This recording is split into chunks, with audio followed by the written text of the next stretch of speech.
Welcome back to the Frontier Mysteries channel. Be sure to like and subscribe so you won't miss any more videos like this one. These are sex workers in 1890s Alaska boomtowns. Back then, women were scarce across much of the American West. Prostitution became a booming industry during the gold rush and frontier days. In some towns, sex workers outnumbered other women 25 to 1. They worked in saloons, brothels, and cabins built on frozen ground. Life was tough, profits were high, and safety was nearly non-existent. Many came for opportunity, but few found lasting security or respect.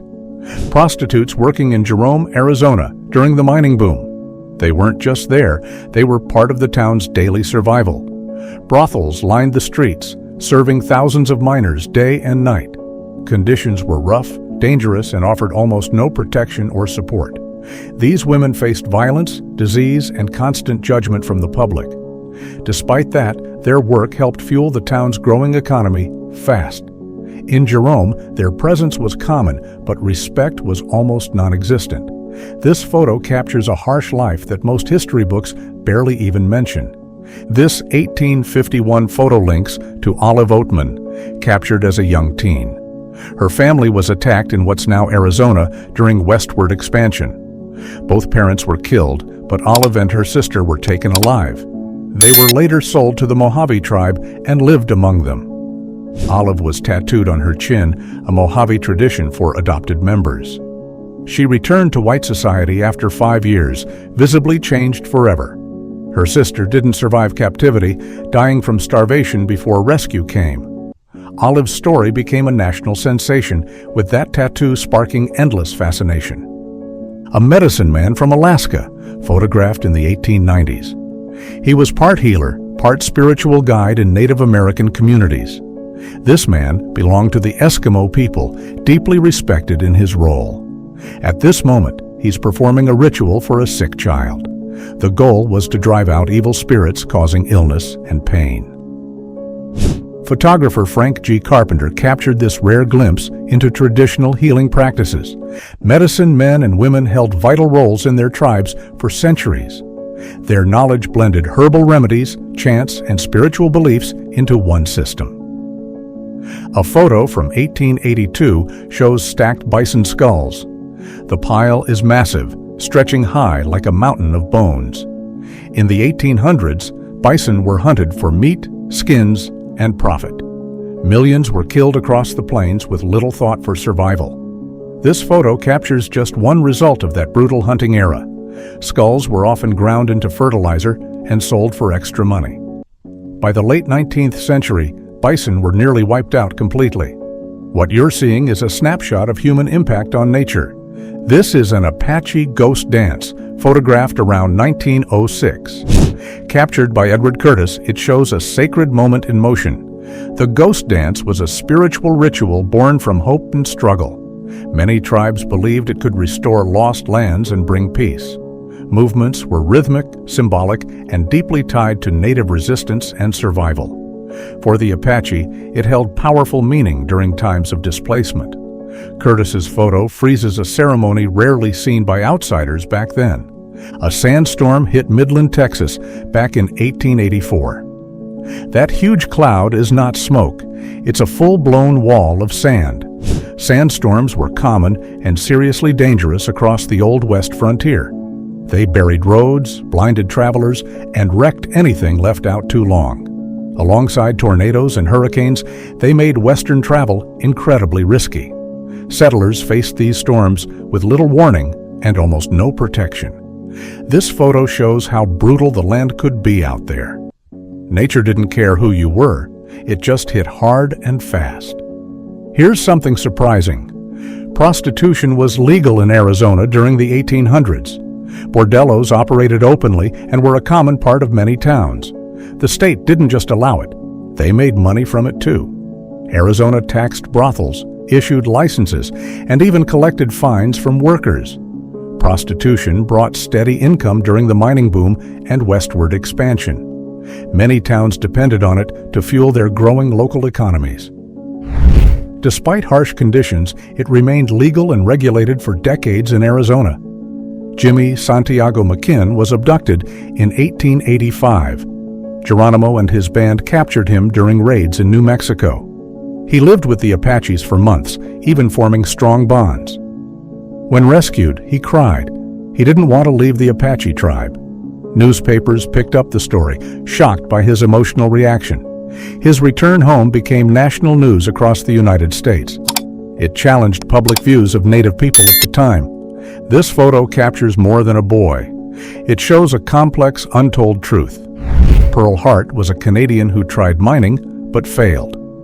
To support her sick mother, she turned to robbing stagecoaches. She cut her hair and dressed like a man to hide. Her disguise helped avoid recognition during the robbery attempt. When caught, she was sentenced to 5 years in prison. Pearl served 3 years before receiving a pardon and early release. Her story stands out, showing how desperate times led to bold choices. This photo captures a woman who broke rules for family survival. Ned Christie, a Cherokee statesman, was accused in 1887. He was blamed for killing a U.S. Marshal in Indian Territory. That accusation sparked a long, violent standoff known as Ned Christie's War. Christie resisted arrest for years, hiding deep in the Oklahoma wilderness. Lawmen finally killed him after a brutal siege on his cabin. In 1918, new testimony revealed he had been wrongfully accused. He died fighting a charge he never should have faced at all. This photo captures a man framed, hunted, and remembered for the wrong reason. Rose Dunn, called Rose of Cimarron, met outlaw George Bitter Creek. Her brothers introduced them, sparking a dangerous and complicated romance. The relationship didn't last long. It took a deadly, unexpected turn. Later, her brothers killed Newcomb to collect the bounty on him. Rose's story shows how family loyalty is harshly mixed with outlaw life harshly. Love and violence collided in the wild and unpredictable West. This photo captures a woman caught between love and ruthless survival. This is a 19th century post-mortem photo of a Spanish infant. The baby's eyes appear open, but they were likely painted on later. Post-mortem photography was common to preserve memories of lost loved ones. Families often wanted a final image, even after tragic deaths. Painting eyes helped make the photos look more lifelike and comforting. This photo shows how mourning and memory blended in Victorian-era customs. It's a haunting glimpse into how people dealt with grief long ago. The Rufus Buck Gang was a violent group of Creek and African Americans. They committed multiple murders, including the killing of Deputy Marshal John Garrett. At least 2 women were also victims of their deadly spree. Creek Light Horse Police captured the gang after a fierce manhunt. On July 1, 1896, they were hanged at Fort Smith. Their crime spree was short, but left a lasting mark on history. This photo shows a dangerous gang that terrorized the Old West briefly. Women in the Wild West carried guns for protection. Life was rough, and danger didn't care if you were female. Outlaws like Big Nose Kate weren't rare. They were part of the scene. Kate was Doc Holliday's partner and just as fearless as he was. She once set a jail on fire to help him escape. That move made her a legend in Western outlaw history. Back then, toughness wasn't optional. It meant staying alive another day. This photo reminds us that women weren't just surviving, they were fighting back. Buffalo Bill's Wild West show was famous for cowboys and gunfights. Only the best sharpshooters earned a spot in this legendary show. Stars included Johnny Baker, Coyote Bill, Jess Willard, and Annie Oakley. Annie Oakley was one of the most skilled women shooters ever seen. The show thrilled audiences with daring tricks and fast-paced performances. It helped shape the popular image of the Wild West forever. This photo captures a moment from an iconic American entertainment spectacle. William T. Anderson, aka Bloody Bill, was a feared Confederate guerrilla. His father was killed by a Union soldier, sparking deep hatred. Anderson became ruthless, leading Quantrill's raiders during the Civil War.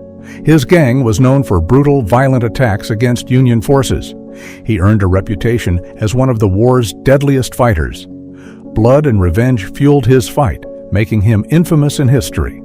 This photo captures a man whose anger shaped a violent legacy.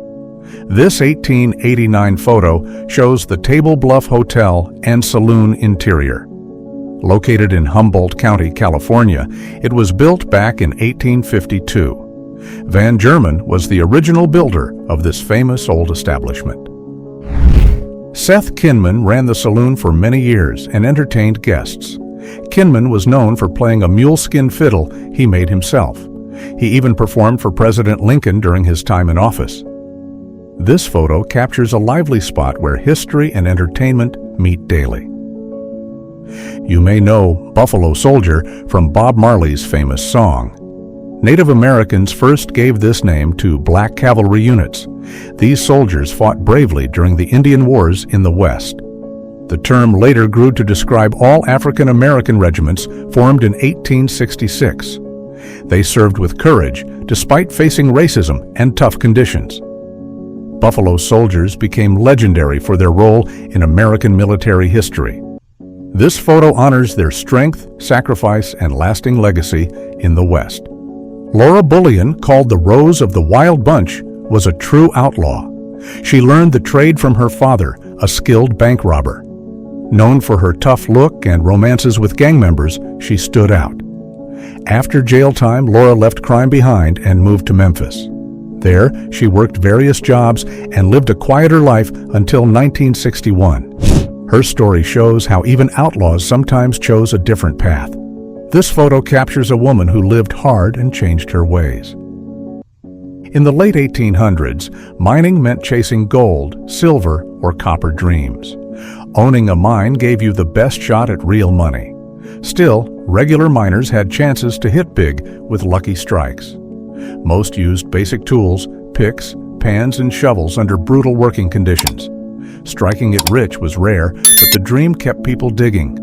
Many spent years chasing fortune and walked away with nothing.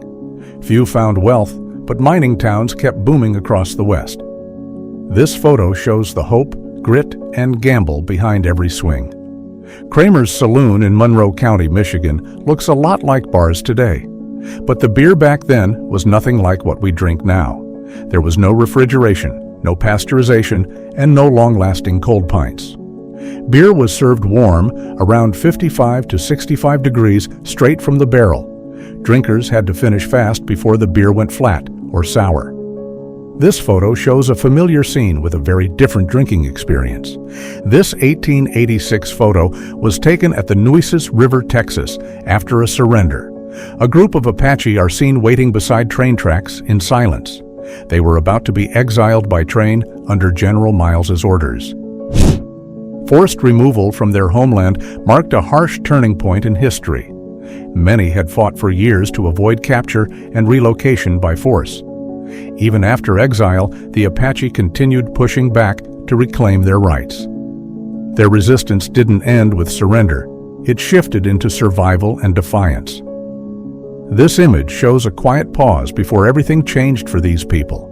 This rare photo shows Jesse James at just 16 years old. It was taken on July 10, 1864, in Missouri, his hometown. At the time, he hadn't yet become the outlaw we remember. Jesse James later became one of the Old West's most famous figures. His life has been retold in books, movies, and TV shows, but most versions include heavy fiction, twisting the real story around. Still, his legend lives on, larger than life across American history. This photo captures a young face before the chaos truly began. Ambrotype photography came around in the early 1850s and changed everything fast. It was one of the earliest and most affordable photo methods available. The process was quick, producing sharp, detailed images on glass plates. For about a decade, ambrotypes were the go-to portrait style out west. People loved how clear and lifelike the photos looked compared to daguerreotypes. Eventually, tintype photography replaced it with even cheaper and more durable results. This photo shows the kind of image families proudly kept and shared. Belle Starr was one of the most well-known female outlaws in history. She ran with the James Younger Gang and other notorious criminals of the time. Known for her bold style and tough attitude, Belle gained quick fame. In 1889, she was shot and killed under mysterious circumstances. Edgar Watson was convicted and later executed for her murder, but many details never lined up, and the case remains disputed. To this day, no one truly knows what happened that night. Photography was still new in the Old West, and it wasn't cheap. The cowboys saw it as a big deal and dressed to impress. They often posed proudly with guns, showing off their toughness and gear. Photos became proof of identity, status, and frontier life's rough edges. Despite the Wild West's wild image, gun laws were actually in place. Not everyone could legally carry a firearm, especially within town limits. This photo shows the pride, attitude, and rules behind cowboy culture. James Butler, known as Wild Bill Hickok, was a legendary Western figure. He earned fame as a gunslinger, scout, and Civil War veteran. Many called him the fastest gun in the West during his time. Wild Bill claimed he killed over 100 men in gunfights. Historians say the real number was likely closer to 6 or 7. Despite the myths, his reputation grew across newspapers and dime novels. In 1876, he was shot from behind during a poker game. Wyatt Earp, shown here with friend Bat Masterson, became a Western legend. He's best known for the OK Corral gunfight in Tombstone, Arizona. Alongside his brothers and Doc Holliday, he faced off against 4 outlaws. The shootout lasted seconds, but cemented his name in frontier history. Bat Masterson had his own legacy as a lawman and fighter. He helped defend buffalo hunters during the Second Battle of Adobe Walls. They held off hundreds of Comanche and Kiowa warriors in fierce combat. Jesse James wasn't just an outlaw, he was also a husband and father. This photo shows his children, Jesse James Jr. and Mary Susan James. They were born in Nashville while the family lived under fake names. At the time, they were known as Mary and Tim Howard. In 1882, both children were there when Jesse James was assassinated. Bob Ford shot him in the back while Jesse fixed a picture. This image captures the quiet side of a man known for violence. It's a rare glimpse into the family behind the infamous legend. Geronimo was a powerful leader and medicine man of the Apache tribes. He belonged to the Badonkohe Band, known for fierce resistance and resilience. Geronimo united multiple native tribes against U.S. and Mexican military forces. For years, he led raids, escapes, and battles across the Southwest. He became a symbol of native defiance during a time of conquest. Eventually, he surrendered to the U.S. Army after a relentless pursuit. He died in 1909 while held as a prisoner of war. This photo shows Elk and Black Elk, 2 Oglala Lakota performers. They joined Buffalo Bill's Wild West show in the late 1800s. Known for their dances, they wore shells and bells while performing. In 1888, they toured Europe, showcasing native culture to massive crowds. After the tour, Black Elk and 3 others missed the return boat. They spent 2 extra years traveling Europe with a different show. Their journey became part of a larger story of native representation. This 19th century man appeared in a Kansas City newspaper wearing classic gear. He's dressed in Wild West style, complete with a wide Mexican sombrero. These hats weren't just for looks, they were built for harsh sun and dust. The wide brim gave real protection out on the open plains. Sombreros later inspired the 10-gallon hats cowboys are known for today. Practical design turned into iconic fashion across the American West.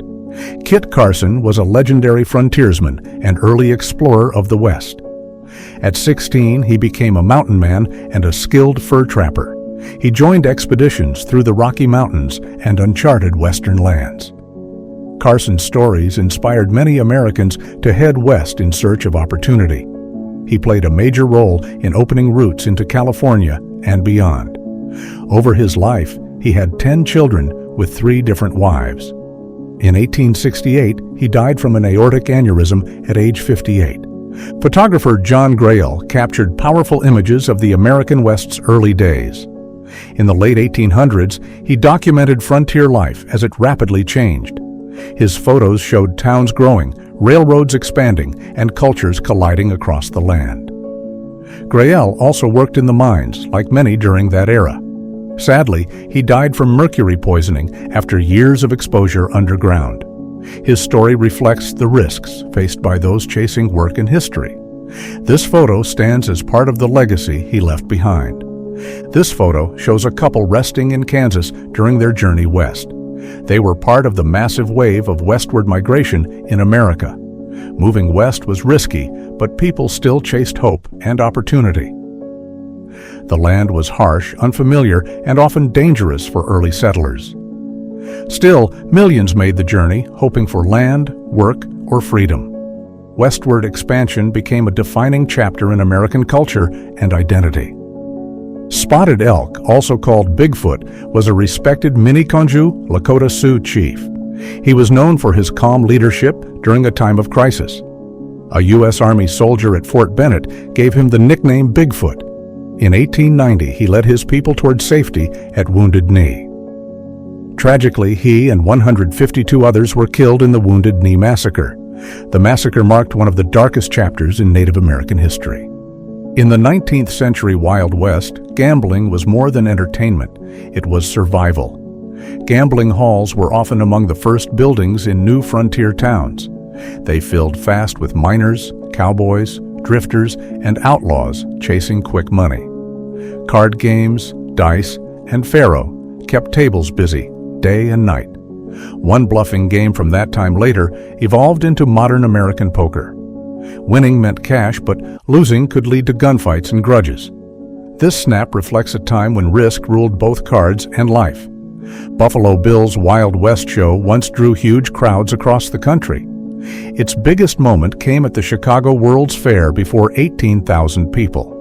The show featured sharpshooters, native performers, and dramatic reenactments of frontier battles.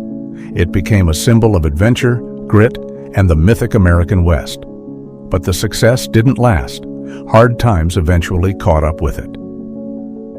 The Great Depression hit, and the crowds slowly stopped coming.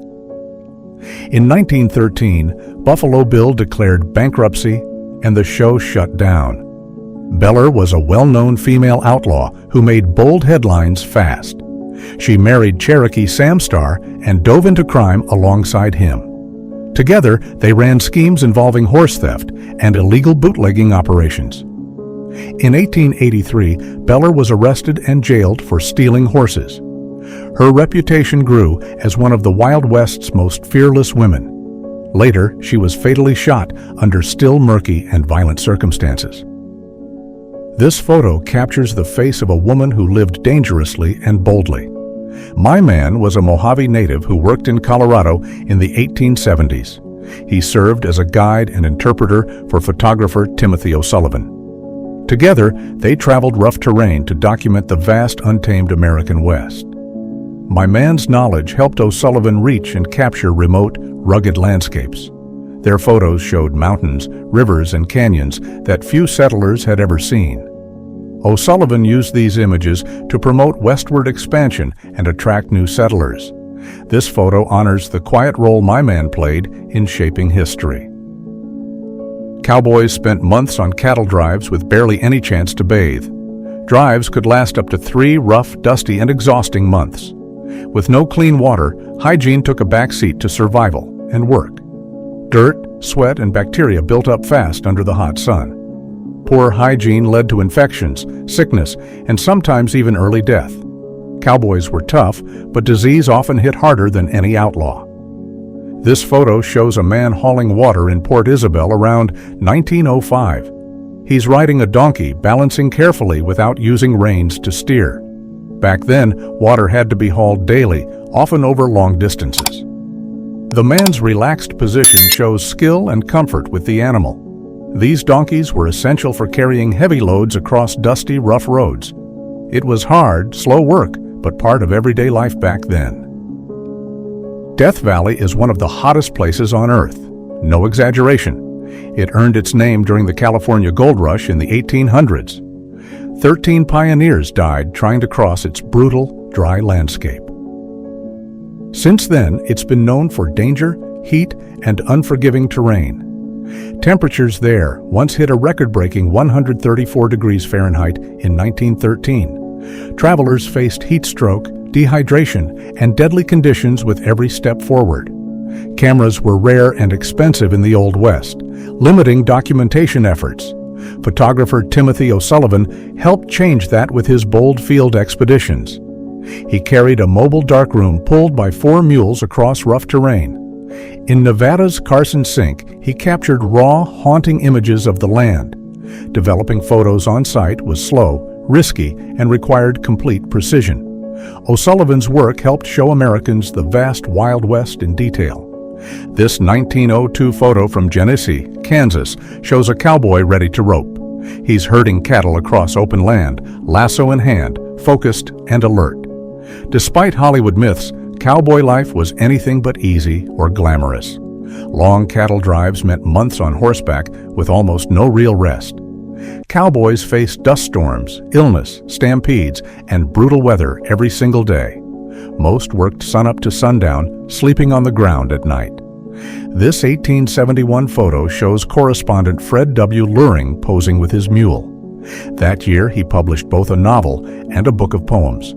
His writing captured the spirit and struggles of the Old West. Sadly, shortly after, he was killed in an attack by native warriors. Luring's death cut short a promising career and a powerful voice. This image is one of the few records left of his life. It reminds us how dangerous the frontier really was for writers, too. This 1905 photo shows a saloon on Hazen, Nevada's dusty street. Saloons were more than movie props. They were hubs of real Old West life. They served drinks, offered gambling, and acted as social centers for townsfolk. Cowboys, miners, and travelers all stopped here to unwind and swap stories.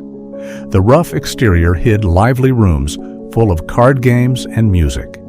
Saloons were essential to the wild, unpredictable rhythm of frontier towns. In the late 1800s, a strange tradition was said to exist. On December 31st, wives reportedly knelt to apologize to their husbands. They confessed to everything they'd done wrong over the entire year. No one knows if this tradition was real or just a story. This photo is often linked to that tale, adding to its mystery. Whether fact or fiction, it shows how customs can shape our past. A curious glimpse into relationships and culture in a different time.